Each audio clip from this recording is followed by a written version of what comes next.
함께 나누실 하나님 말씀 로마서 1장 21절로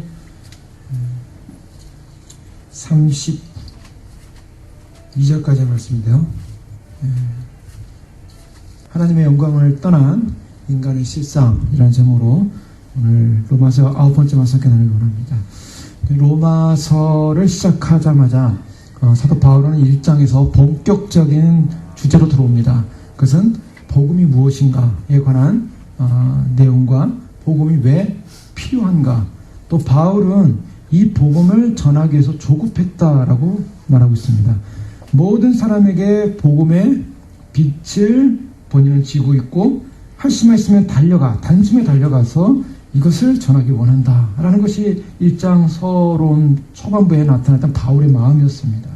그래서 복음의 빚진 자로서 애타는 마음을 갖고 있고 왜 복음이 필요한가에 관한 내용이 지난 시간에 바로 복음에는 하나님의 의가 나타나서 믿음으로 말미암아 구원에 이르는 살게 되는 역사가 있을 뿐만 아니라 그와 동등된 그러한 구절로서 18절에 복음에는 하늘로부터 하나님의 진노가 나타났다라는 그러한 말씀을 저희가 살펴봤던 것입니다.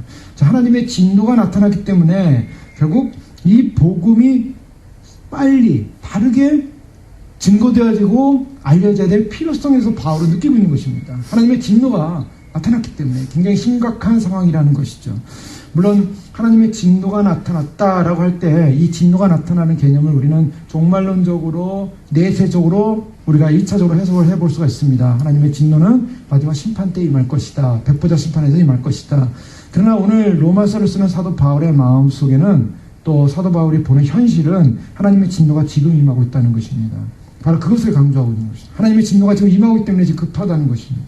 자, 그러면 하나님의 진노가 무엇인가? 그것은 모든 경건치 않음과 불의에 대해서 하나님의 진노가 지금 나타나고 있다는 것입니다. 그러니까 하나님의 진노가 정말론적으로 나타나는 그 진노, 마지막 최후 심판에 의한 삶과 영원한 천국, 영원한 지옥을 가르는 진노도 있지만, 그러나 지금 하나님 앞에서 불경건한 삶과 불의의 삶의 진노가 나타나고 있다. 그럼 불경건한 삶이 무엇이었는가라는 말씀을 우리가 지난 시간에 하나님과의 관계성 속에 살아봤습니다. 우리가 경건하지 않다, 거룩하지 않다의 기준이 어디 있는가? 그것은 도덕적인 성결의 모습을 가지고 경건하다고 하지 않는다라고 얘기했습니다. 물론 도덕적인 성결의 모습도 하나의 증상일 수 있지만 본질적으로 하나님과의 관계라는 것이죠. 하나님과의 관계가 바르지 않은 것 자체가 불경건이고, 바르지 않은 불경건한 자체에서 나타나는 모든 행위적 결과는 불의라는 것입니다. 따라서 아무리 세상에서 도덕적으로 깨끗하게 산다고 하고 남들이 볼 때 법을 지키고 또 자기 자신을 수련한다고 하고 자기를 비운다고 하고 많은 종교에서, 많은 타종교에서 많은 신앙적 어떤 수련을 통해서 어떠한 거룩한 모습을 갖춰가는 모양을 갖췄다 할지라도 성경적 진단은 본질적 창조주 하나님과의 관계성에서 떨어진 모든 행위는 불의로 들어간다는 것입니다. 그래서 하나님과의 관계성 속에 있지 못한 사람들은 결국 그 불의에 대한 응당의 징계를 받을 수밖에 없고 진노의 대상이 된다. 바로 이 부분에 있어서 복음은 아주 냉정한 것입니다. 그래서 그 복음의 냉정성 앞에서 사도 바울은 복음이 지금 필요하다. 복음의 그런 필요성에 대해서 그런 급하게 느꼈고, 그래서 이것을 증거하지 않으면 안 된다 말하면서, 그럼 하나님의 진노가 지금 불경건과 불의한 사람들에게 나타났는데 바로 그 사람들이 어떤 사람들인가? 그 사람들은 하나님을 알면서도 하나님에게 영화를 돌리지 않고 하나님께 감사하지 않는 사람들이 바로 불경건과 불의의 삶을 사는 사람들이다 라고 말하고 있습니다. 그러면서 하나님 앞에 진노의 대상이 된 사람들은 하나님의 진노 앞에 나는 진노받을 사람이 아닙니다 라는 핑계를 댈 수 없다라는 증거를 지난 시간에 저희가 간단하게 살펴봤습니다. 그 핑계댈 수 없는 증거가 뭐냐? 보이는 증거가 뭐냐? 그 앞에 모든 내용 다 생략하고요. 보이는 증거가 뭐냐고 했을 때 그 증거는 우상이었다고 했습니다. 우상을 통해서, 우상이라는 것을 통해서 인간은 하나님을 인지하고 알 수 있음에도 불구하고 하나님을 향하여 달려가지 못하고 오히려 하나님을 향한 마음을 거짓된 우상을 만드는 것으로 결론을 내버렸다는 것입니다. 그 거짓된 우상을 만듦으로 말미암아 결국 하나님께로 가야 될 인간이 인간의 욕심을 정당화하기 위해서 그런 신을 찾고자 하는 그 신의식에 대한 본성이 인간을 인간을 위한 우상을 만들어서 왜곡시켜버린 사건이 벌어졌다라는 것이 바로 바울이 로마서 통해서 진단한 해석인 것입니다. 그 때문에 이 세상 모든 만물의 창조적 하나님의 그 흔적과 계시가 있음에도 불구하고 하나님을 찾지 못하고 인간이 우상을 만든 것 자체가 하나님을 인정하되 하나님을 알되 하나님을 섬기지 않은 결과가 우상이었기 때문에 그거에 대한 징계를 받게 된다. 그래서 핑계치 못한다라고 결론을 내린 것입니다.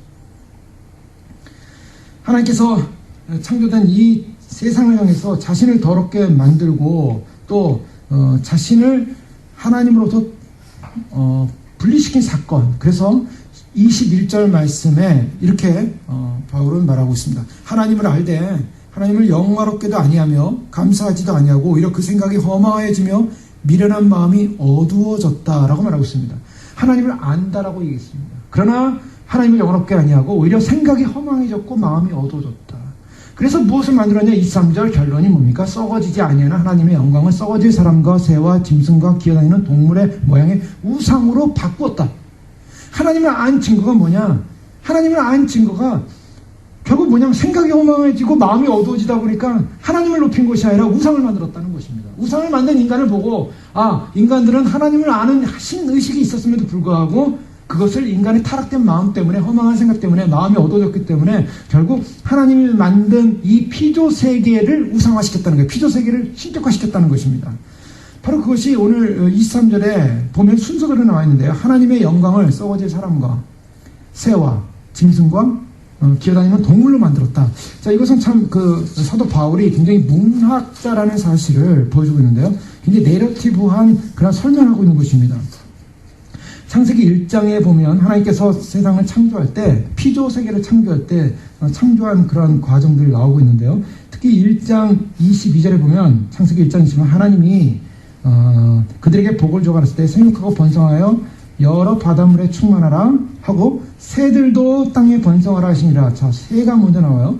저녁이 되면 아침이 되니 이는 다섯째 날이라. 하나님이 가라사대 땅은 생물을 그 종류로 내되 육축과 짐승들과 기는 것과 땅의 짐승은 종류대로 내라. 자, 창세기 1장 22절과 23절에 보면 새들, 그 다음에 육축들, 기는 것들 이렇게 나오지 이렇게 순서대로 나오고 있는데요. 사도 바울은 구약 율법학자죠. 창세기를 알고 있는 사람입니다. 모세오경을 알고 있는 사람입니다. 그래서 하나님의 영광을 새와 짐승과 기어다니는 동물의 모양의 우상으로 만들었다. 하나님께서 창조하는 과정 속에 나타났던 그 피조세계의 순서대로 인간들이 만든 것이 새의 형상, 짐승의 형상, 기어다니는 동물의 형상으로 만들었다. 자, 이것은 경배의 대상이 아닙니다. 이것을 만드신 하나님을 경배해야 되는데 하나님 만든 피조세계의 모습을 보고 바로 피조세계의 순서대로 그것을 우상화시킨 인생, 썩어질 사람을 가지고 하나님의 형상을 대신하는 인생. 자, 그와 같은 인생으로 전락했다는 것입니다. 그와 같은 인생으로 전락된 것을 오늘 24절에는 그러므로 하나님께서 어떻게 이야기하냐면 그들을 마음의 정욕대로 더러움에 내어버려 두자. 자, 여기서 하나님의 징계와 심판이 어떻게 임하고 있냐면 바로 인간들의 이와 같은 하나님을 향한 경배와 영광을 던져버리고 자신들이 원하는 욕망에 따른 우상을 만들었기 때문에 하나님께서 그들을 던져버렸다. 마음의 정욕대로 내버려 두셨다. 한마디로 다른 표현하면 포기했다. 하나님이 그들을 유기했다. 그냥 던져버린 것입니다. 자, 던져버렸다는 이 표현이 굉장히 무서운 표현입니다. 28절 말씀에도 보면요. 그들이 마음에 하나님 두기를 싫어하면 하나님께서 그들을 상실한 마음대로 내버려 두셨다. 26절에도 이 때문에 하나님께서 그들을 부끄러운 욕심에 내버려 두셨다. 자, 벌 받아서 돌이켜야 될 그러한 인생들이었는데 하나님께서 벌을 어떻게 내리시고 있냐면 내버려 두는 것으로 벌을 내렸다는 것입니다. 그리고서 그 벌의 결과가 뭐냐? 내버려진 결과. 즉 인간이 선택한 결과가 뭐냐? 아담이 하나님을 말씀을 거절한 순간 하나님을 떠났죠. 그때 떠난 그 순간에 그가 선택된 결과는 뭐냐면 죽음이었습니다. 인간들이 하나님을 알 수 있음에도 불구하고 하나님을 버리고 우상을 선택한 결과가 뭔가? 우상을 선택한 결과는 정욕의 더러움에 내어 던져진 것입니다. 자, 정욕의 더러움에 내어지는 것. 부끄러운 욕심, 상실한 마음, 뭐 정욕의 그 다음에 이런 것들로 내어 던져진 사건이 바로 하나님으로부터 진노의 심판받은 하나의 모습이다. 지금 사도 바울이 말하는 하나님의 진노가 하늘로부터 나타났다라고 할 때 하나님의 진노가 뭐냐? 우리가 볼 때 하나님의 진노를 볼 때 뭐 굉장한 뭐 질병이 걸린다든가 아니면 무슨 뭐 재난이 온다든가 뭐 이러한 어떤 가시적인 어떠한 공포와 두려움을 줄 수 있는 그런 것으로만 생각할 수 있는데 그것이 아니라 지금 바울이 얘기하는 하나님의 진노는 버려진 겁니다. 버려진 결과가 뭐냐? 즉 하나님을 선택하지 않고 자기가 선택한 선택의 결과가 뭐냐? 자, 그 결과가 무엇이었습니까?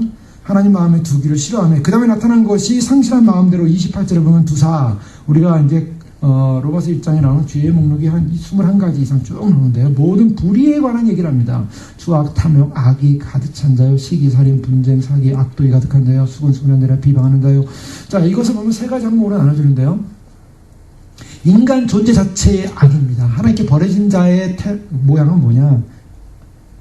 추악, 탐욕, 악의 이런 어떤 인간 본성적 죄의 속성을 드러내고 있고요. 그 다음에 자기만 악으로 되는 것이 아니라 이제는 사람과의 관계성 속에서의 그런 죄가 드러납니다. 시기.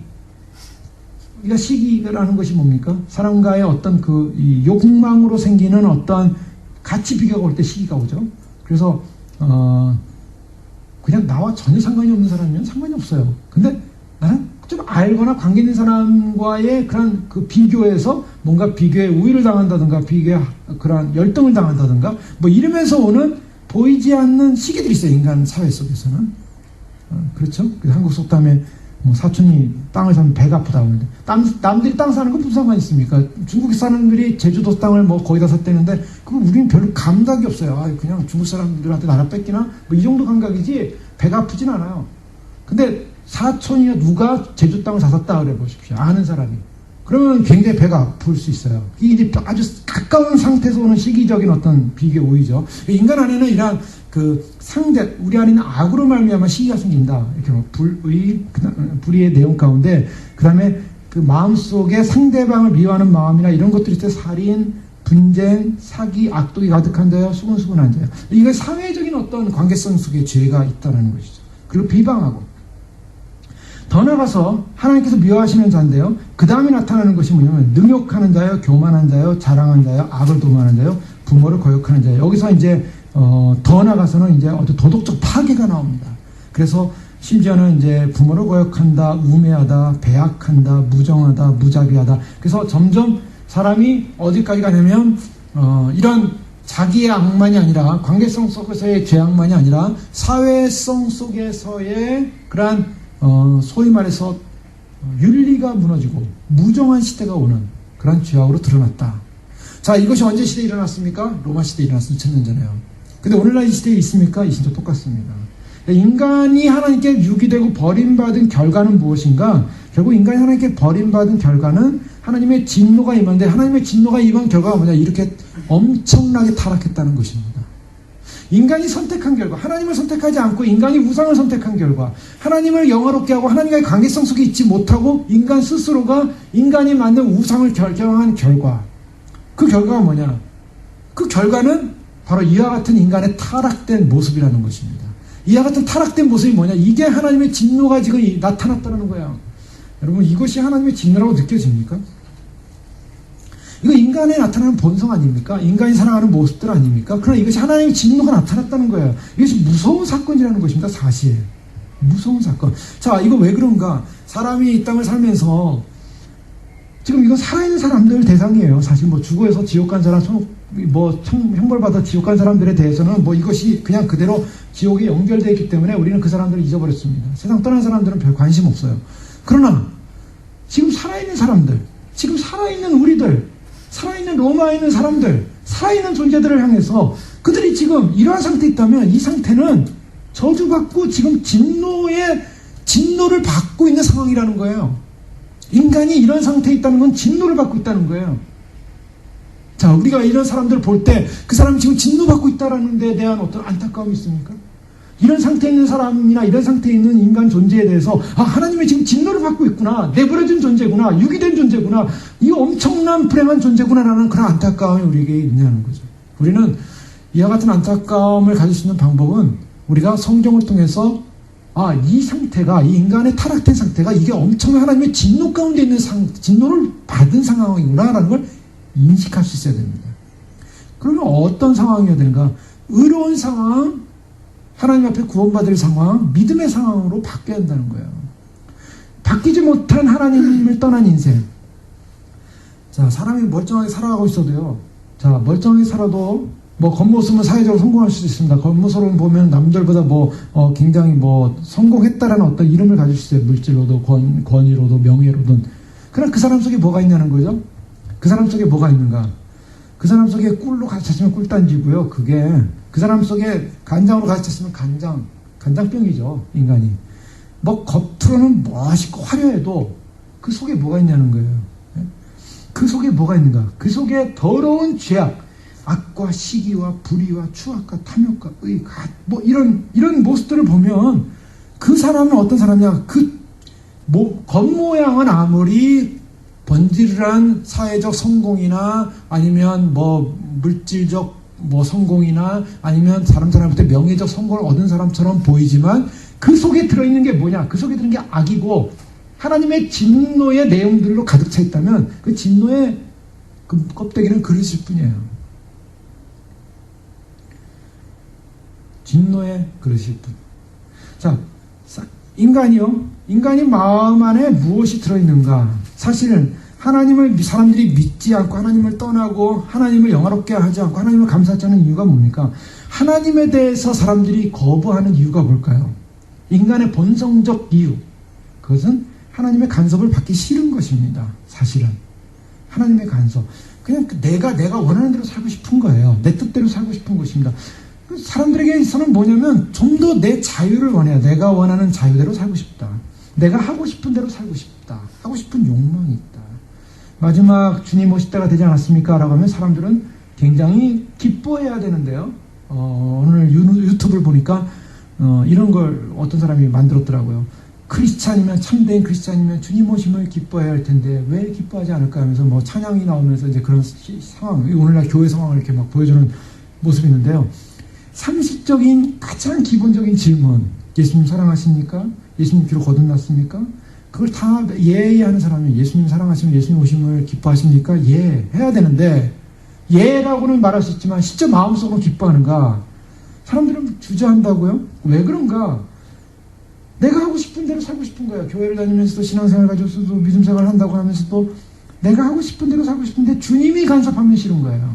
주님이 간섭돼. 내가 나 인생의 계획을 다 세워놨는데 주님이 중간에서 간섭을 하신다. 불편한 거예요. 그 사람들이요. 그래서 내 인생을 내가 디자인하고 내가 내 인생의 어떤 꿈과 비전을 세우는 사람들은 주님이 오신다는 메시지는 정말 이거는 환영할 수 없는 메시지예요. 그런 사람들은. 오히려 정말 가난하다는 심령이 가난해서 정말 주님 날마다 주님의 도움 없이는 살 수 없습니다라는 사람이 주님 오신다는 환영하고 반가운 소식이지, 내가 내 인생 다 계획해놨는데 주님이 오신다. 주님이 간섭되는 사건을 싫어하는 거예요. 그것이 인간의 본성적 죄성입니다, 사실. 그것이 바로 거듭나냐 안 거듭났냐, 진정으로 주님 앞에서 주권이 이양되냐 안 이양되냐의 가장 기본적인 어떤 잣대라고 볼 수가 있어요. 인간의 마음속에는 왜 불신자들은 예수님 안 믿는가? 하나님이라는 존재 가운데 통제받기를 싫어한다는 거예요. 내 마음대로 하고 싶은 건 내 뜻대로 하고 싶고요. 그것을 뭐라고 합니까? 성경에서는 정욕이라고 합니다. 인간의 욕심, 욕망, 하고 싶은 대로 사는 거. 그래서 하나님 말씀의 눈치를 볼 필요가 없어요. 하나님 말씀의 통제를 받을 필요가 없어요. 내가 하고 싶은 대로 살면 되는 거죠. 여러분 어떻습니까? 내가 하고 싶은 대로 못할 때 오는 어떠한 마음의 심령의 불평이 온다면, 또 어떤 불편함이 온다면, 이것은 마치 불신자들이 하나님을 인정하지 않는 것과 같은 하나님에 대한 동등된 그런 태도를 보고 있다고 볼 수가 있어요. 자, 이 하나님을 인정하지 않으니까, 하나님을 인정하지 않는다는 것은 하나님의 주권과 존재를 부정한다는 것입니다. 하나님의 주권과 존재를 부정하지 않기 때문에 인간에게 뭐가 들어오냐면 인간은 우상을 만들게 돼 있고요. 그 우상을 만든 결과가 하나님을 인정하지 않았다는 것입니다. 하나님을 알 때. 그래서 그 우상이 뭡니까? 사람은 돈도 될 수 있고 명예도 될 수 있고 자식도 될 수 있고 하여간 뭐 하나님 외에 모든 우상이 다 가능하다는 거예요. 그래서 그 우상 때문에 그 우상으로 인한 인간의 모습은 뭐냐? 그 안에는 뭐가 있습니까? 세상을 살아가기 위해서는 그런 욕심이 필요하죠. 악이 필요하죠. 뭐 이를 그냥 깨끗게 물고 세상을 이겨야죠. 시기, 살인, 분쟁, 사기, 악독, 수근수근, 비방 이러면 살아야 되는 거예요. 뭐 세상에 경쟁을 해야 되니까 미워하고 능욕하고 교만하고 또 자랑도 해야 되고 또 뭐 그냥 뭐 악을 도모하고 부모도 때로는 그냥 막 거역하고 우매한 자여, 배역한 자여, 무정한 자여, 무자비한 자라 뭐 이러면서 그냥 살아야만이 자기가 만든 우상에 대한 어떤 목표를 달성하게 한 인생의 모습으로 살 수 있다는 거예요. 통제받는 거 싫어하는 거죠. 자, 인간이요. 그런데 이렇게 하나님을 떨쳐버리고 이런 인생을 살아요. 지금 이런 인생을 삽니다. 이런 인생에게 만족함이 있을까? 행복함이 있을까? 자, 로마 사람들이요. 하나님을 인정하지 않고 그들이 수많은 우상들을 섬기고 살지 않았습니까? 그들은요. 당대의 최고의 문명이었습니다. 그래서 물질적인 풍요, 당시에 수세식 화장실이 있었고, 수세식 하자는 게 우리가 처음에 뭐 누르면 나오는 게 아니라 물이 그냥 흘러가는 거예요, 흘러가. 자동으로 흘러가기 때문에 그냥 다 수세기예요. 물이 계속 와서 물이 흘러갑니다. 또, 마실 물은 또 위에서 계속 이렇게 수로를 통해 와가지고 밑으로 계속 떨어지고 있습니다. 그러니까 항상 물이 찰찰찰 넘치는 그러한 풍요로움. 게다가 이미 이 로마 시대 이 귀족들 사이에서 일어나는 어떤 풍요의 모습은요, 먹고 토하고 이런 어떤 모습들, 거기서 불만족해가지고 그들은 어디까지 갑니까? 그들의 어떠한 자기 만족, 인간의 자기 만족을 위해서 이루는 성공의 만족을 느끼기 위해서 뭐합니까? 그들은 방탕한 생활을 전개하기 시작하는 거죠. 그래서 로마의 황제 15명 황제 중에 14명은 동성애자로 알려져 있고요. 그 동성애자를 인정해줍니다. 인정하기 위한 철학자들, 어용 철학자들이죠. 그 철학자들이 동성애를 인정하는 시와 글을 쓰고 또 황제의 동성애를 인정하고 왜 그러는가? 그들도 동성애자들인 거예요.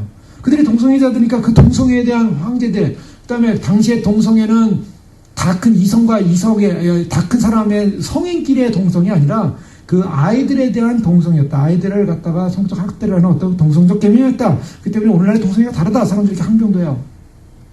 또 이것은 하나의 소위 말해서 그렇기 때문에 그런 어떤 동성애라는 것 자체가 잘못된 것이 아니고 뭐 오늘날은 뭐 그 동성애라는 것이 그 인간의 어떤 본성적 마음이기 때문에 가능한 것이 아니냐 뭐 그런 마음 하는데요.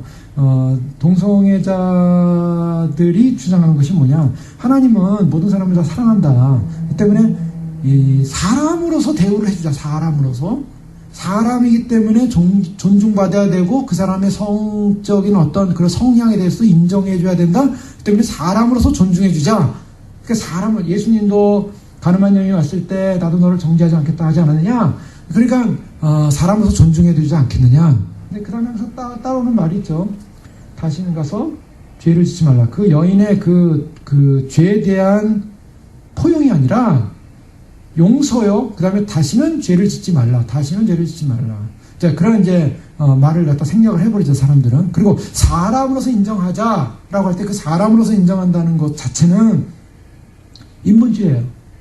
사람이 나쁜 사람이 없으니까 사람으로 인정해 줄 때 그것은 동성애자나 또 아니면은 저 이단자나 아니면은 타 종교인이나 다 사람으로서는 인간으로 존중받아야 될 사람들이에요. 다 사람들이니까. 그러니까 사람들이 있기 때문에 존중받아야 되는 그 사람이 가진 성향마저도 인정해준다. 그것은 또 성경하고 다른 문제입니다. 자, 어쨌든 인본주의적 호소를 하던 어떤 사회적인 호소를 하던 또 어떤 여러 가지 얘기가 있는데요. 어쨌든 이런 로마 사회 속에 일어났던 수많은 그런 어떤 모습들이 그들이 방탕함으로 가서 성적인 타락으로 가면서 점점점 그 성적인 타락 속에서도 그들은 허무와 권태를 느끼고 그 다음에 어떻게 합니까? 그 다음에 그들은 더 나은 자기의 만족과 쾌락을 위해서 사람을 죽이는 것을 또 즐기기 시작하죠. 그래서 황제로부터 시작해서 많은 사람들이 원형 경기장에 사람들, 죄수들을 갖다 놓고 서로 싸우게 합니다. 그래서 검투사가 아니고 서로 싸움도 못하는 죄수들에게 칼을 쥐어들고 서로 싸우게 해서 남을 죽이는 자는 살고 자기가 죽으면 죽는 거고 그래서 피를 보게 해요. 점점 피를 보다가 점점 나중에는 어디까지 갑니까? 나중에는 네로 같은 경우에는 이 크리스찬들에 대한 미움 때문에 또 자기들을 만족시키기 위해서 크리스찬들에게 타겟을 주고 황제를 인정하지 않는, 주라고 인정하지 않는 크리스찬들 잡아다가 아주 조직적으로 잡아가지고 그 다음에 원형경제에 집어넣고 동물들에서 찢어서 죽이면서 거기서 나오는 피를 보고 그들은 기뻐했다는 거예요. 자, 이게 어디까지 가냐면 이 로마 사회가 점점점 그 쾌락의 방종의 끝을 향해 달리고 있는데, 그 끝을 향해 달리고 있는 그 모든 것 뒤에는 뭐가 있냐? 사실은 인간의 허무와 권태. 그게 뭔가 하나님의 버리신 증거라는 겁니다. 하나님의 진노가 나타나는 인간의 본성적 모습을 보여주고 있다는 거예요. 자, 이것이 인간의 실존이에요. 그래서 성경에서 말하는 죄에 대해서 얘기할 때, 하나님의 진노가 나타나는 죄에 대해서 얘기할 때, 첫째 죄는 불경건이에요. 불경건, 하나님과의 관계가 없는 것. 거기서 나타나는 모든 행위들, 불의. 그래서 20절 말씀에 모든 불의가 어떤 것인가? 모든 불의인데 그 불의의 내용 가운데 하나가 추악, 탐욕 하면서 21개가 나오는 것입니다. 그래서 이와 같은 하나님과의 관계가 형성되지 못하고 불의가 가득한 그러한 것에서 인간의 생각은 악한 생각으로 가득 채워져 있다가 결국 죄를 짓게 된다라는 것입니다. 그래서 우리가 이러한 그 인간의 그 타락된 진노 상태에 있는 이러한 상황들을 사도 바울은 왜 이것을 쓰고 있는가? 바로 복음으로만이 이 본질적 문제를 해결할 수 있다는 것입니다. 저희가 이와 같은 그 죄의 목록을 하나하나 다룰 수도 있습니다. 그러나 이 죄의 목록을 하나하나 다뤄서 이 죄를 하나씩 지워갈 수 있을까? 여러분 어떻게 생각하십니까? 인간에 있으면 모든 이 죄의 목록을 하나하나 이렇게 지워가는 거예요. 지금 나에게 있는 죄의 목록. 나는 이제는 앉았는데 이제는 짓고 있다. 나는 이제는 앉았는데 이제는 짓고 있다. 그런 걸 이렇게 보일 수 있지 않겠습니까? 이게 지워간다 그래서 과연 지워질 것인가? 즉 도덕적 개혁을 통한 진정한 변화가 있을 수 있는가? 죄 없음이 있을 수 있는가? 어린아이가 막 울고 있습니다. 울는 이유는 엄마가 없기 때문이에요. 엄마가 없는데 엄마도 없고 아빠도 부모가 없는데 혼자 아이가 막 울고 있어요. 근데 이웃집 사람이 와서 보니까 이 아이가 울고 있어서 이 아이에게 또 울지 마라 사탕도 갖다 주고 또 뭐 여러 가지 뭐 먹을 만한 것 주고 장난감도 갖다 주고 비디오도 보여주고 막 이러면서 달래는 거예요. 제가 이제 그 순간 사탕을 먹으면서 잠깐 눈물이 그쳐졌습니다. 그리고 비디오도 보면서 좀 이렇게 행복해합니다. 그런데 본질적으로 해결이 됐을까요? 그의 본질적 문제 해결은 그에게 본질적 슬픔과 아픔이 없어지는 문제는 엄마가 나타나는 거예요. 엄마가 나타나야 이 아이는 진정한 안정을 찾는 것입니다. 오늘날 인간의 상태를 바로 이걸 보여주고 있는 거죠. 지금 이 인간들의 이 모습은요, 여기서 죄를 하나씩 지워가자 하면서 이 죄를 지우기 위해서 우리는 어떻게 할 것인가, 어떻게 살인을 많이 없앨 것인가, 어떻게 분쟁을 없앨 것인가, 어떻게 이 땅에 평화를 가져오게 할 것인가, 어떻게 하면 악을 없앨 것인가, 어떻게 하면 인간관계 속에서 진정한 피스를 가져오게 할 것인가, 뭐 여러 가지 사람들이 도덕적 노력을 한다 할지라도 본질적 치료가 안 되면 안 된다는 거죠. 그 본질적 치료는 인간 본성이 하나님을 만나야 한다는 것입니다. 인간 본성이 하나님을 만나기 전에는 본질적으로 변화가 일어날 수 없는 거죠. 그래서 죄의 원천인 경건치 않음과 하나님과의 관계에서 막혀있고 그 막혀있는 그 하나님과의 비인간에서 막혀있는 그 인간이 하나님께 돌아와야 한다는 거예요. 인간은 본질적으로 그 생각과 마음 속에 결국 죄로부터 원인이 된, 죄로부터 근원이 된 그 죄의 영광로에 의해서 흘러가기 때문에 아무리 인간이 선한 마음을 가지려고 해도 선해지지 않습니다. 그냥 죄에 길들여진 인생에 자동적으로 죄를 따라가는 거죠. 본성적 죄. 심리학이든 아니면 기독교 단체에서는 요즘 중독 문제 많이 생기지 않습니까?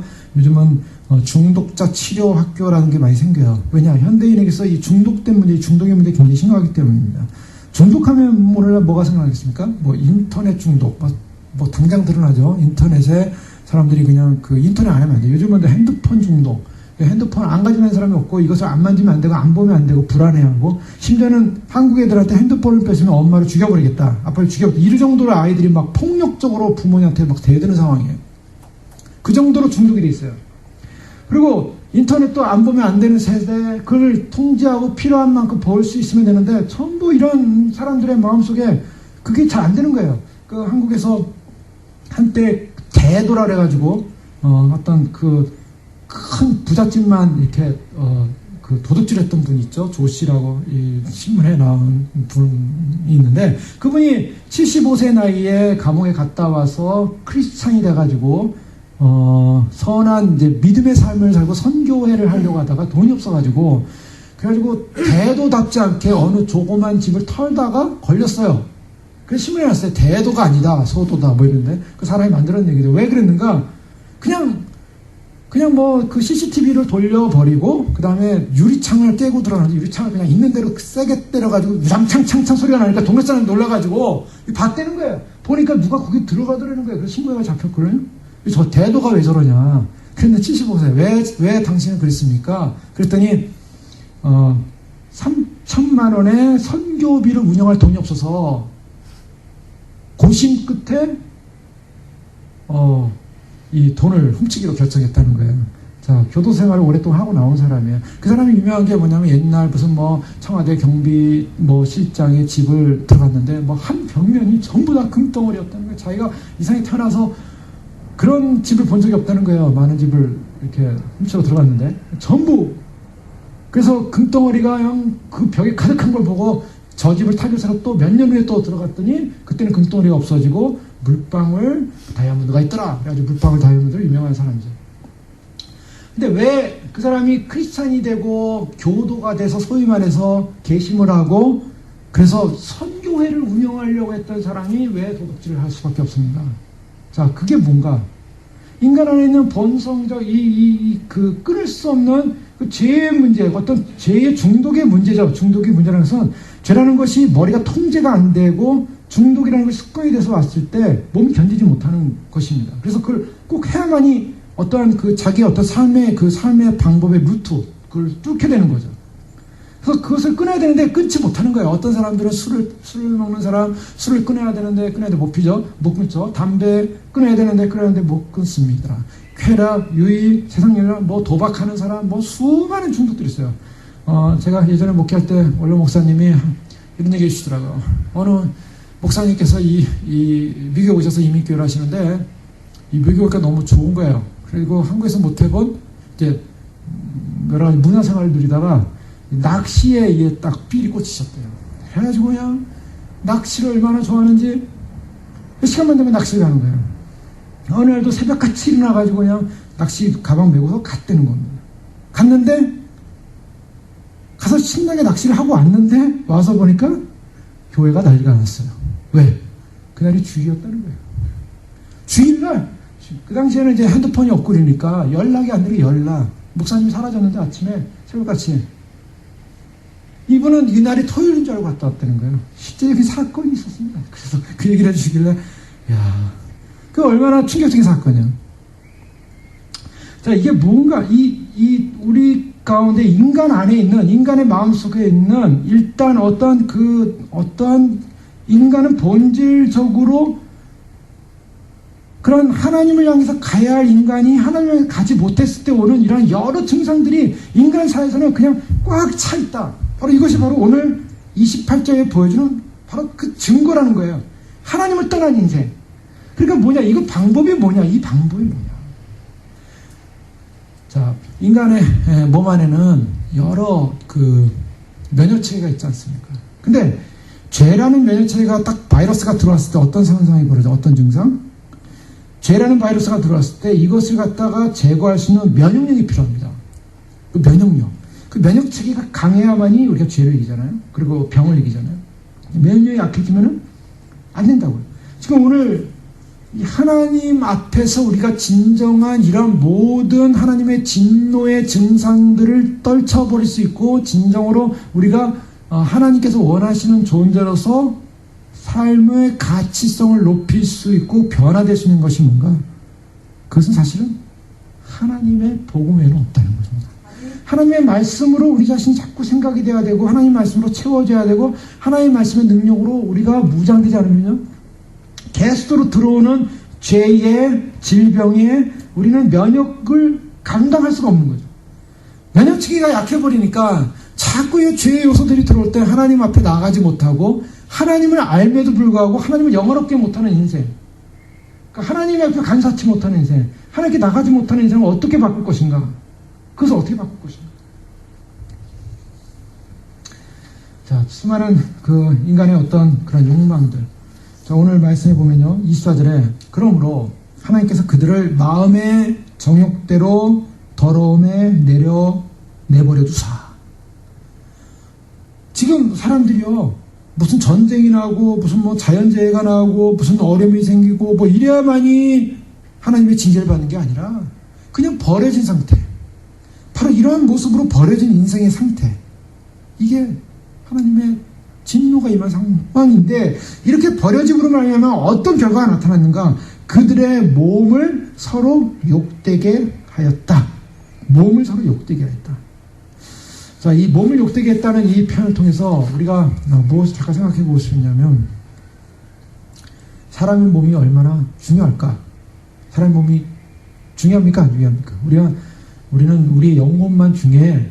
이렇게 생각할 수 있어요. 근데 성경은 사람의 몸도 중요하다고 얘기합니다. 그래서 몸을 함부로 하지 말라 그러죠.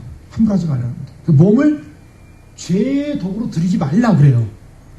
사탄은 우리에게 뭘 요구하냐면 소위 말해서 우리 가운데 인간 가운데 들어와서 인간의 몸을 가지고 뭘 하게 합니까? 이 몸을 가지고 사탄이 죄를 짓게 만드는 거예요. 그래서 사실은 이 몸을 쟁탈하는 쟁탈전이 영계에는 있는 거예요. 이 몸을 쟁탈하는 쟁탈전. 성령이 이 몸을 지배하냐? 사탄이 지배하냐? 사실 이 몸을 지배하고자 하는 쟁탈전이 지금 있는 거예요. 우리 몸을 주변으로 해서 사탄이 막 여러 가지로 지금 이 몸을 어떻게 하면 망가뜨릴까? 참 우리가 충격적인 건 뭐냐면 예전에 무슨 목사님이 천국을 갔다 오신 그분이 이제 스트로크로 쓰러지셔서 죽으셨는데 죽었다 천국을 갔다 다시 깨어나신 분이에요. 그래가지고 자신이 교회도 크게 성남에서 하셨고 그다음에 학교도 크게 짓고 이러신 분인데 그 천국 갔다 와가지고 그냥 모든 걸 다 내려놓고 오직 그것만 간증하고 다니시잖아요. 그래서 50세인가 60세밖에 안 되신 분이 그냥 말도 떠들마시면서 천국 쪽 갔다고 간증을 하세요. 우연히 이제 듣게 됐는데, 제가 그런 거 들으면서 이렇게 이제 썰레타면서 듣습니다. 저는 참고하는 거 저희가 참고할 수 있지 않습니까? 그런데 썰레타는 게 참 재밌었던 현상은 뭐냐면, 어떤 사람은 자기 몸을 제대로 관리 못해서 일찍 죽는 사람 있잖아요. 자기 몸을 제대로 그래서 몸을 우상화시키라는 건 아닙니다. 그러나 몸을 너무 혹사해가지고 일찍 병에 걸려 죽었다 생각해. 우리가 그건 그냥 자연적인 일 아니겠느냐 하는데 하나님 앞에 하면 그 책망거리가 된다는 거예요. 제가 그래서 굉장히 그때 이 퀘스천이 딱 붙었어요.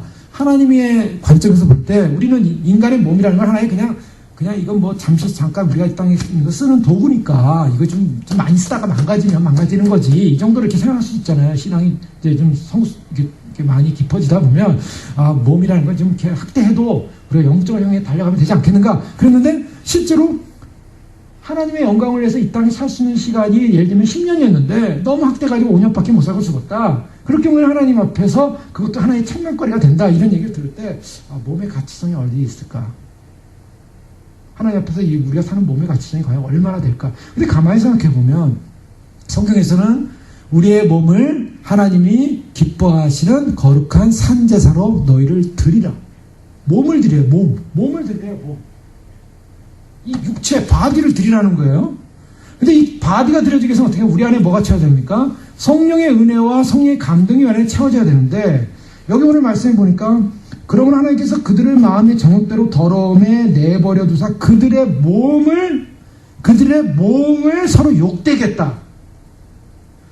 자, 여기서 나타나는 모든 죄의 증상들, 이 동성애라는 것도 몸끼리 일어나는 사건 아닙니까? 또 여기 일어나는 살인이나 죽음이나 물론 마음과 심령 속에서 일어나는 인간의 본질적 죄가 있지만 인간의 몸이 행하는 어떤 행위를 행할까? 몸이 행하는 행위에 대해서 하나님의 영광을 받으시기도 하고 하나님의 영광을 안 받으시기도 하고 오히려 하나님이 인간을 지은 그 거룩한 몸이 하나님의 나라를 무너뜨리는 사탄의 도가 될 수 있다는 거죠. 그래서 사탄은요 인간을 장악을 해서 인간의 몸을 가지고 정욕을 위해서 죄를 짓게 한다는 거죠. 그래서 이 몸을 가지고 죄를 짓게 하는 겁니다. 그래서 몸에다가 여러 가지 문신도 하고 몸을 학대하고 몸을 이렇게 하는 거 사실은 이것은 하나님 보시기에 합당하지 않은 죄라는 거죠. 그럼 우리의 몸이 어떤 때 값이 있는가? 이 바디가 어떤 때 값이 있는가? 이 바디의 우리의 몸의 가치는요 하나님을 영화롭게 하고 하나님께 예배하고 하나님께 감사하는 바로 그 자체에 가치가 있다고 성경 말하고 있습니다. 우리 바로 거기에 있는 거죠. 우리 몸이 지금 주일날 예배당에 와서 주님 앞에 찬양을 드리고 예배를 드리고 주님 앞에 경배를 드리고 주님을 섬기는 이 사건 자체가 하나님 보실 때 이 몸값이 얼마나 되겠습니까? 우리의 몸값. 여러분 몸값 얼마나 되십니까? 군대에서는요, 예전에 제가 군에 있을 때는 사람이 군인이 한 명 이렇게 세상 떠나면 그 처리 비용이 3만 원이었어요. 육체 처리 비용 3만 원. 우리 육체가 3만 원밖에 안 될까? 어떤 사람은 그래요. 이 육체를 전부 분해해가지고 여기서 요소별로 이 안에 있는 화학물질 아닙니까? 이게 다 화학물질인데 우리 몸이 이 화학물질을 다 분해해가지고 여기서 철분은 뭐고 칼슘은 몇 %고 칼륨은 몇 %, 그래서 뽑아내가지고 뭐 하나의 뭐 약품이나 제품을 만든다고 해보세요. 얼마나 나오겠어요? 이 육체가 몇십 불 나오겠습니까? 몇백 불 나오겠습니까? 자, 우리 바디에 우리가 몸에 병이 걸려가지고 병원에 가서 고치려면 보통 보험에서 얼마 커버해 줍니까? 예? CHM인가요? 거기서는 뭐 기본이 뭐 10몇만 불, 그 다음에 뭐 좀 더하면 뭐 20만 불, 50만 불. 뭐 어떤 경우는 뭐 큰 병 같은 경우 뭐 100만 불까지 뭐 병원비가 나올지 모르겠어요. 어느 부분을 치료했을 때. 근데 우리가 눈, 머리, 뭐 귀, 뭐 온몸, 장기부터 시작해서 온몸의 기관들, 이 기관들을 전부 다 우리가 치료한다고 생각해 보세요. 얼마 나올까요, 우리 돈? 자, 어느 한 파트가 아니라 우리가 다 이걸 치료한다고 생각해보세요. 나올 수 있는 돈. 오늘날 이 군대에서, 미군에서 가장 주력으로 지금 관심을 갖고 미국 펜타곤에서 돈을 쏟아붓는 곳이 있어요.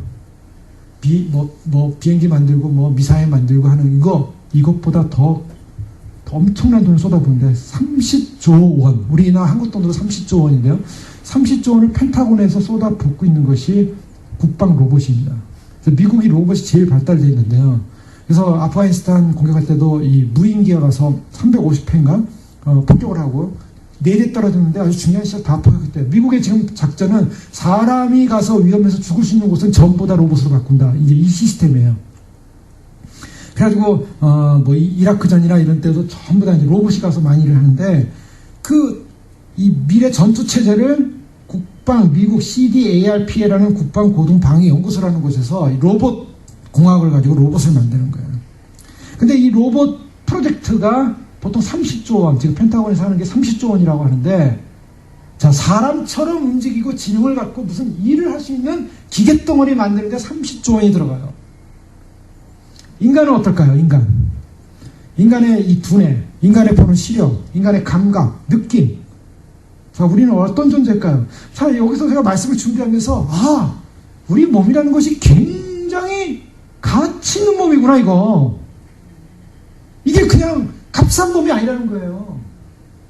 이 값싼 몸이 아니라 어서 무슨 조리품 바꾸듯이 요즘은 하도 의학이 발달하니까 무슨 세포, 무슨 체세포, 무슨 연구도 하고 뭐도 하고 그래서 장기도 바꾸는 시대가 됐다 이렇게 하는데, 인간이 어떤 이 몸이라는 것 자체가 가치 무슨 하나의 물질계의 개념 정도가 아니라 이거는 상상을 초월한, 도대체 컴퓨터로 인간을 조작해서 로봇으로 사람처럼 만들기 위해서 어마어마한 돈이 들어간다면 하나님이 만드신 이 생각을 해보세요. 이 모든 일어나는 이 펑션들이 이게 그냥 이루어지지 않는 하나님이 만든 어마어마한 작품이라고요. 하나님이 흙으로 사람을 빚으사 얼마나 하나님이 정교하게 인간을 만드셨고 완벽하게 만드셨고, 그 인간으로 하여금 이 몸을 다시 부활시키셔서 이 몸이 바디가 나중에 예수님 오실 때 부활해가지고 영과 하나가 되어야만 온전한 구원이 이루어진다는 사건 아닙니까?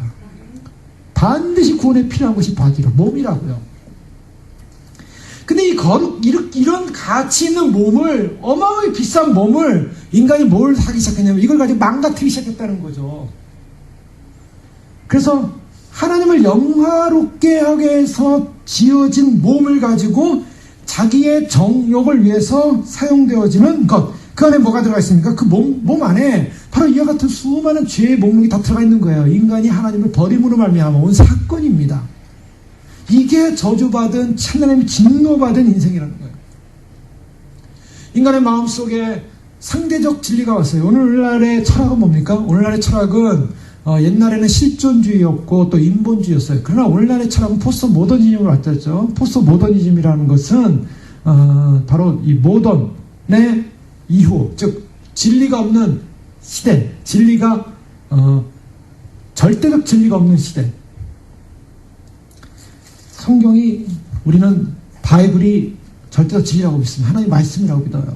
그런데 오늘날 80~90%의 신학이 성경을 하나님의 절대적인 말씀으로 안 믿고 뭘로 믿냐면 하나님의 말씀도 이 안에 있다. 하나님의 말씀도 있다. 또 이거는 다 인간이 쓴 말인데, 인간이 쓴 말들을 쭉 읽다가 어느 순간에 어떤 게 이거 마음에 들어, 이거 마음에 들어, 이 감동이 와, 이건 좋은 말이야. 이거는 그렇게 감동이 오는 것은 하나님의 말씀이다. 그것만 하나님 말씀이다.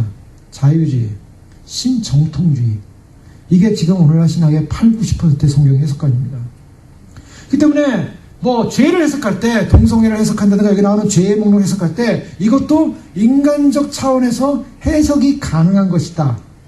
죽음의 문제, 자살의 문제 해석이 가능한 것이다. 다 그렇게 해석하는 거예요. 지금 성경의 절대적 권위와 절대적 진리가 없어지고 인간에 의한 성경의 권리를 떨어뜨리고 말미암아 인간이 그것을 조정하는 시대, 그래서 절대적 진리가 사라진 시대, 이런 시대를 뭐라고 하냐면 마지막 시대의 철학은 상대주의입니다. 상대주의. 이 상대주의는 릴레티비즘, 관계주의라는 거예요. 즉 절대주의가 없고 상대주의라는 거예요.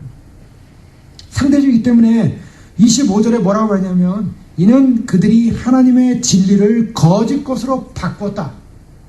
하나님의 진리가 아니라 거짓 것으로 바꿔놓고 그것이 진리라고 한다는 거예요. 이게 상대주의입니다.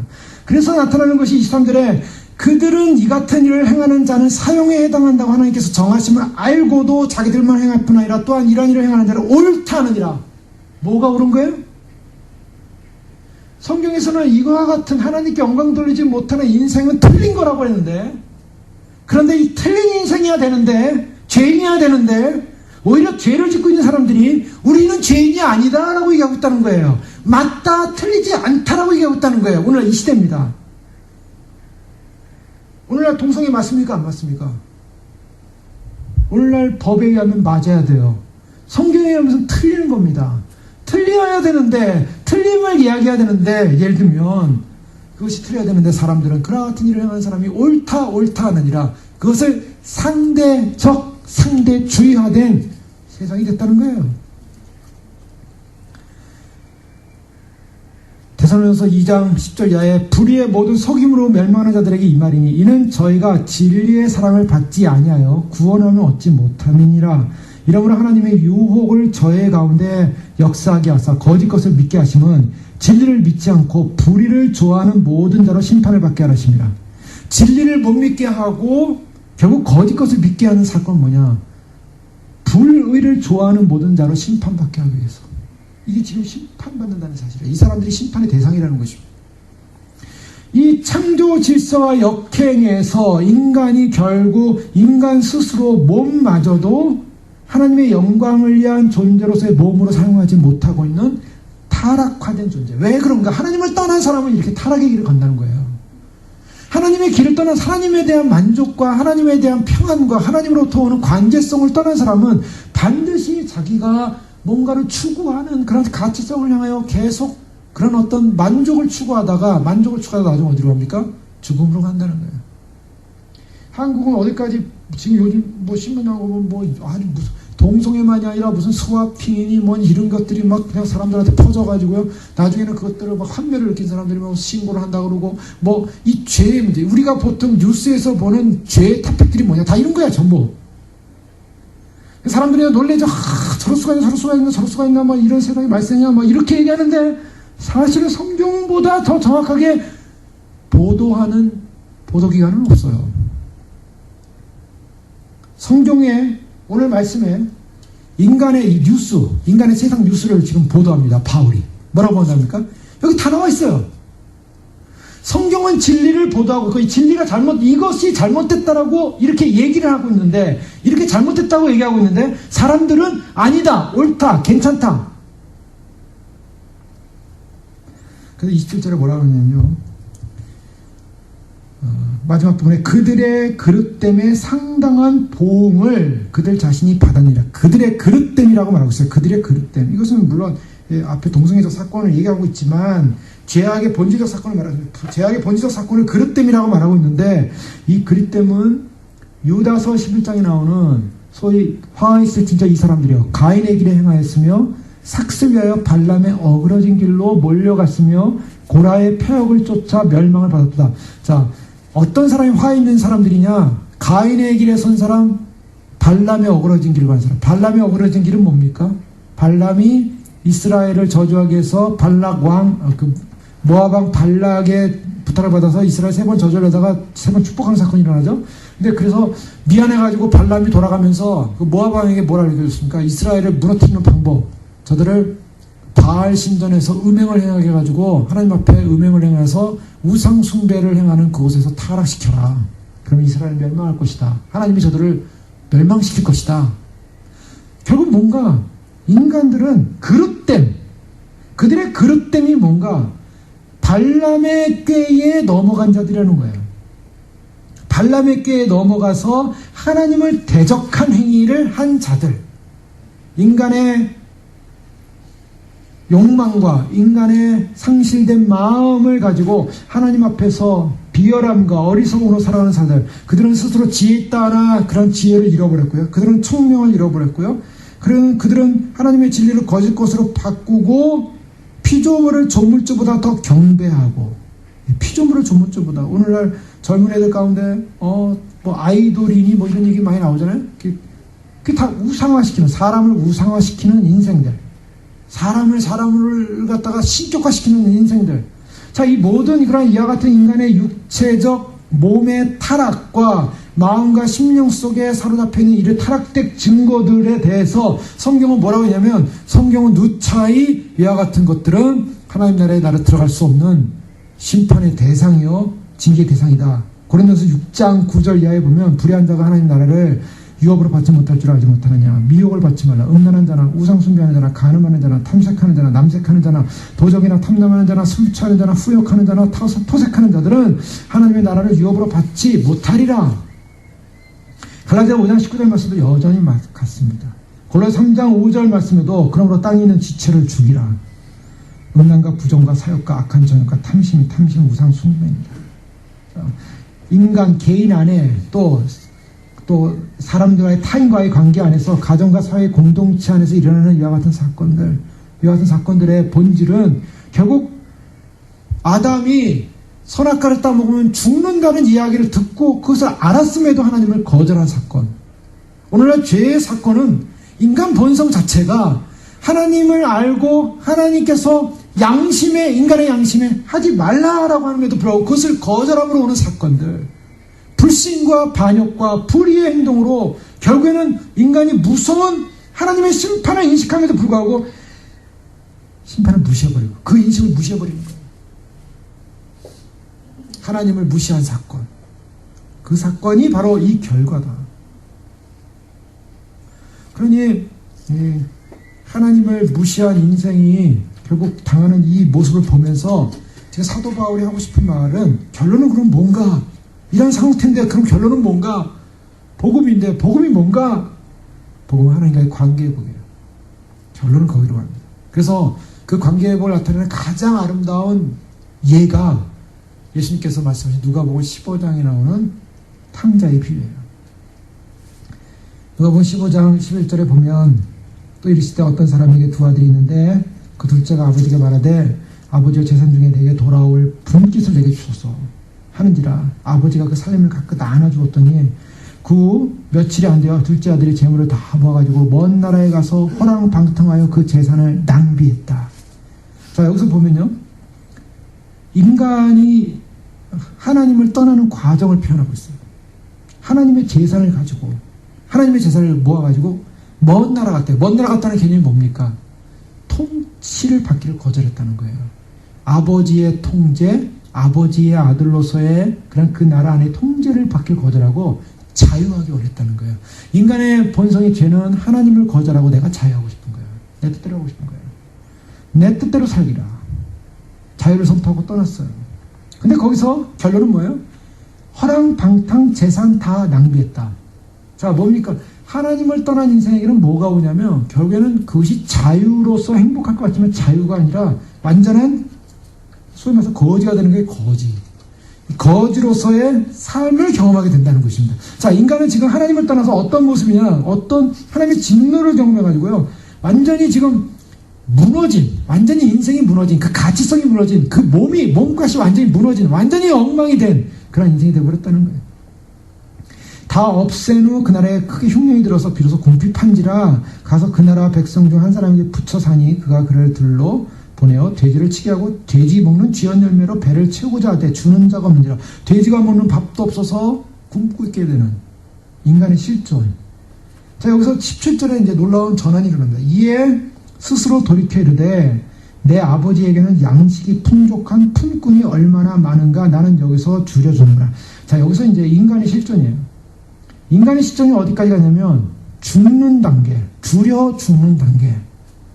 여기서 뭘 인식했냐면 아버지의 집에는 양식이 풍족한 품꾼. 자신의 신세가 얼마나 비가 되냐면 자신은 아무것도 없고 다 잊어버렸어요. 아버지가 준 그 모든 재산 다 잊어버리고 완전히 비참한 이제 죽기 직전의 상황입니다. 그런데 아버지의 나라는 의의 나라, 얼마나 완전한 통치인가 하면 그 풍족한 그 품꾼조차도, 거기는 종들조차도 먹을 게 풍부하다는 거예요. 그 종들도 먹을 게 풍부한 아버지의 의로운 통치가 임하는 그곳. 이 사람이 지금 뭘 생각하냐면 아버지 밑에 있고 아버지와 관계 안에서 아들로 있는 것이 얼마나 영광스러운 축복인가를 놓쳤고, 드디어 생각하는 것이 아버지의 영광스러운 아들로서도 아니고 그 안에 있는 품꾼이 누리는 하나님의 아버지의 의 안에 누리는 그 정치 안에 있는 그 다스림 안에 누리는 그 영광스러운 풍요로움을 봤다는 것입니다. 그래서 내가 일어나 아버지께 가서 이르되 아버지, 내가 하늘과 아버지께 죄를 지었사오니 지금부터 아버지의 아들을 감당치 못하겠습니다. 품꾼의 하나로 나를 보소서. 일어나서 아버지께 돌아가니라. 인간의 타락, 인간이 하나님을 떠나서 만족하려고 했지만 만족이 없어요. 인간의 만족을 향한 그 결과는 뭐냐? 파멸이요, 절망이요. 쾌락과 쾌락을 쫓아 결국 어디로 가요? 하나님을 떠난 인생은 쾌락과 쾌락을 쫓아서 결국 절망과 허무로 가서 죽는 겁니다. 그 절망과 허무로 가서 죽는 인생이 결국 어떤 인생이냐? 바뀌어야 될 인생이라는 게 어떻게 바뀌어? 하나님 아버지 안에 진정한 풍요가 있다고, 진정한 안정이 있다고. 자, 바로 오늘 사도 바울은 오늘 로마서 1장에서 지금 인간의 실태와 상황을 이렇게 적나라하게 정말 완전히 망가지고 완전히 거지가 되고 완전히 정말 죽어야 되는 인생의 실존의 모습을 드러내면서 여기서 진정한 복은 바로 하나님께로 돌아가는 것, 바로 자기의 처절한 실존을 보고서야 하나님 나라의 의의 통치의 풍요로움을 인식할 수 있었다는 거예요. 그것을 에베소 4장에서 잘 표현합니다. 사도 바울은. 에베소 4장 17절의 말씀에 보면 그러므로 내가 이것을 말하며 주 안에서 증언하노니 이제부터 너희는 이방인의 그 마음에 허망한 같이 행하지 말라. 그들의 총명이 어두워지고 그들 가운데 있는 무지함과 그들의 마음이 굳어지고 말미암아 하나님의 생명에서 떠나 있도다. 그들이 감각 없는 자가 되어 자신을 방탕에 방임하여 모든 더러운 것을 욕심에 행하되. 자, 여기까지가 이제 타락된 인생이에요. 하나님을 떠난 인생. 마음에 허망한 것으로 결국 총명이 어두워지고 무지해지고 마음이 굳어지고 방탕하고 방임하고 더러운 것을 욕심을 행하는 그런 인간의 모습. 그런데 20절에 보면 에베소 4장 20절에 오직 너희는 그리스도를 그같이 배우지 아니하니라.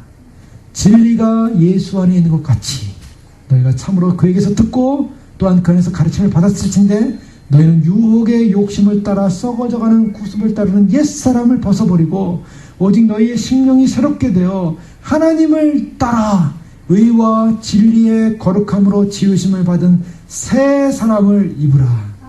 이게 복음입니다. 지금 사도 바울이 이 로마서 1장을 통해서 이렇게 처절하게 무너진 인간의 실존, 이것이 바로 하나님의 진노가 지금 나타난 상황임을 이야기하면서 결국 인간은 바로 이런 허망한 것에 떨어졌던 존재였고, 사실 에베소 교회 성도들도 그런 험한 것에 있었던 인생들이었고, 총명이 얻어진 인생들이었고, 무지했고, 마음이 굳어서 하나님의 생명에서 떠나 있었던 사람인데, 이제 예수 그리스도로 말미암아 진리가 예수 안에 있으니 참으로 그래서 듣고 또한 그 가르침을 받은 그대로 옛사람 벗어버리고 신령이 새롭게 되어 의, 진리, 거룩함을 지으신 새 사람을 입어라. 하나님께로 돌아와라. 하나님과의 관계를 회복하라. 진정한 경건, 진정한 의, 진정한 통치, 진정한 하나님과의 관계 안에서 존재하고 승리하라. 바로 이와 같은 메시지를 주고 있습니다. 참 주님께서 저희를 향해서 이 백성들을 향해서 정말 하나님을 마음에 두기를 싫어한 사람들의 삶, 불경건과 불의한 삶의 그 내용의 결론에 결국 그 실체 앞에서 벌거벗은 자신의 실체를 보고 주님 앞에 가지고 나가서 지금 탕자가 하나님과 아버지 앞에 죄를 지었사오니 절망의 실체 앞에 죄를 지었사오니 나를 불쌍히 여겨주십시오 라고 할 때 주님께서 주님께로 돌아오는 그 백성을 향하여 의로 옷 입고 천국에서 얼마나 기뻐할 것인가. 예, 사실 우리가 볼 때 이런 악당들이 있냐? 우리는 그럴 거예요. 이런 악당들, 이런 나쁜 인간들. 근데 사실 그 인간이 우리였고 우리예요. 근데 에베소의 분명 말씀은 더 이상 거기 있으면 안 된다는 거예요. 이제는 그 가치성을 알았어요. 이 가치가 하나님을 떠난 이 결론의 모습이 얼마나 허무한 거고 얼마나 가치 없는 거고 얼마나 무능한 거고 얼마나 형편없는 거고 얼마나 진노에 있는 것인가. 그게 진노라는 거예요. 지금 그 진노에서 나와서 예수 그리스도로 말미암는 하나님의 의로 말미암는 믿음으로 말미암는 참된 구원의 길에 이르라. 바로 저에게 주시는 말씀을 믿습니다. 저희가 그와 같은 한 참된 하나님의 의와 믿음에서 새 사람을 입고 의와 믿음과 거룩함으로 지으심을 받은 새 사람으로 우리가 얼마나 존귀하고 소중한 존재로 부름을 받았는가. 얼마나 가치 있는가. 나의 생애, 나의 삶, 이것이 나를 위한 인생이 아니라 하나님과의 관계성 안에 있을 때 이 몸값은요 상상을 초월하는 몸값. 예수 그리스도가 자신을 하나님 그분이 자신을 십자가에 못 박혀 돌아가셔서 죽어서 살려야 되는 몸값이었어요. 우리는 그런 몸값을 갖고 있어요. 사람들이 그래요. 몸값을 올려야 된다. 몸값을 올려야 된다. 저 친구 목사님이 항상 옆에 있을 때 보면 몸값을 좀 올려. 뭐 계속 그래요. 몸값을 올리라는 건 뭐예요? 자기의 가치. 세상 말로 물질의 가치가 올라오면 그 사람 높은 가치다 이런 거예요. 어떤 위치에서 돈을 많이 버는 사람이면 그 사람은 가치가 높은 사람 이렇게 보잖아요. 우리는 그런 거와 비교될 수 없는 몸값이에요.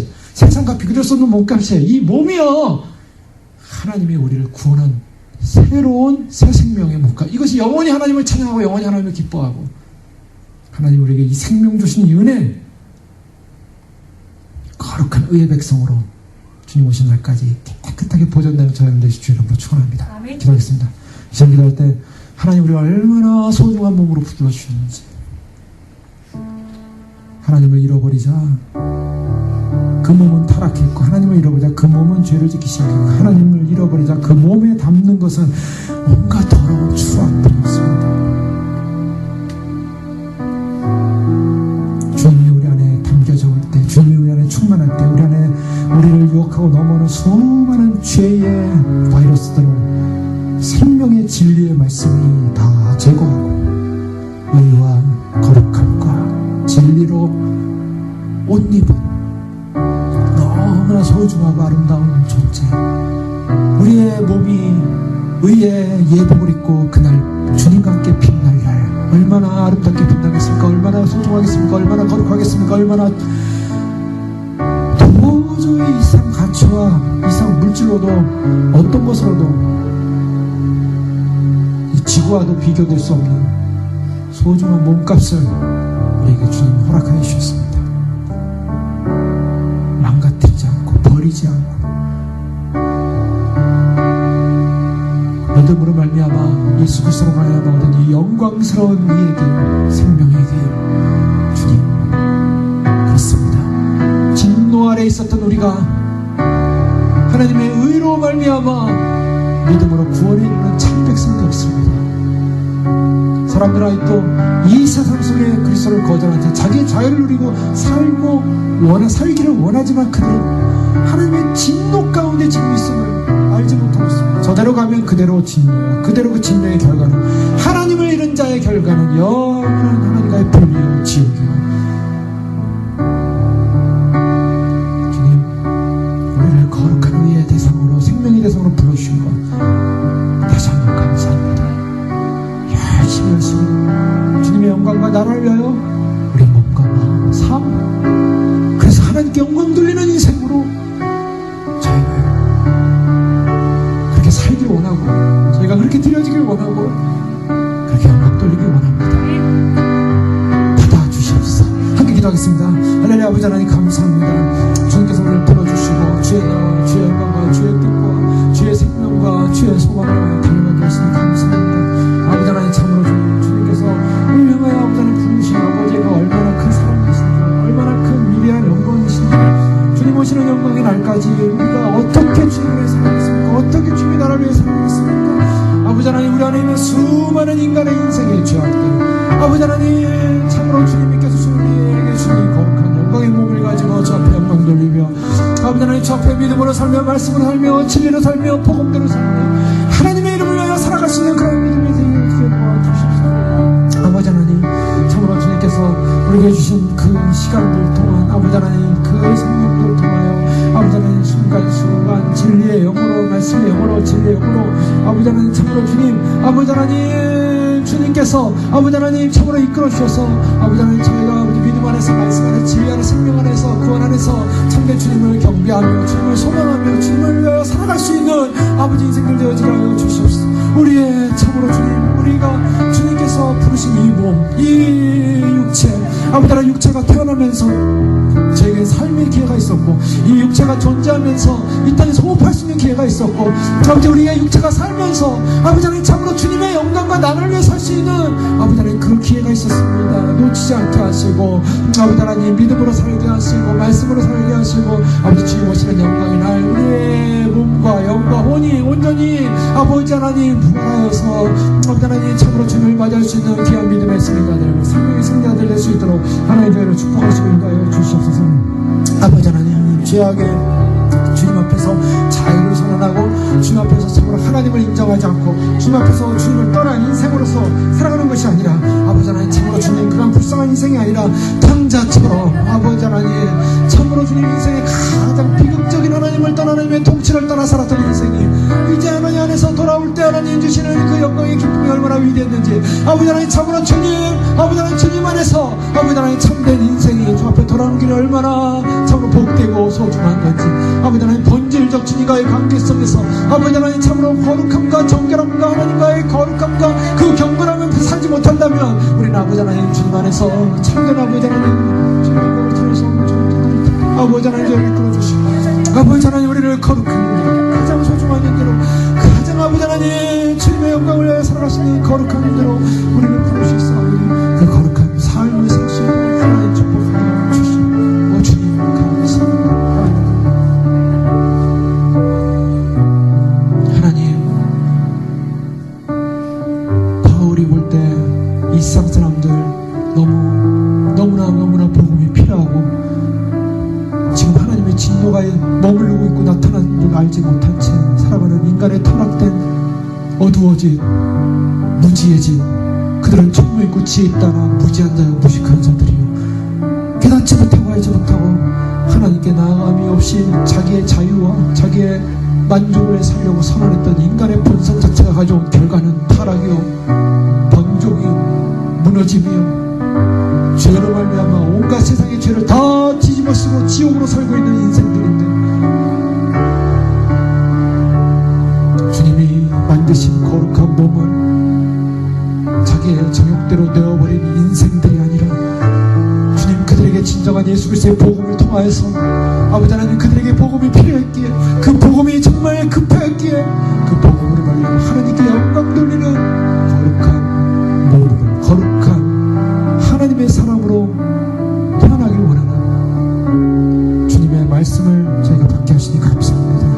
우리가 지음받은 것 얼마나 소중하고 얼마나 귀중한지 이 복을 의와 진리와 거룩함을 입은 새 사람으로 하나님께 드리게 해주시고 이 몸값은 이 우주와 이 지구를 다 들어서라도 살 수 없는 몸값임을 주님이 알려주셨습니다. 주님의 피로 주님의 생명으로 살려주신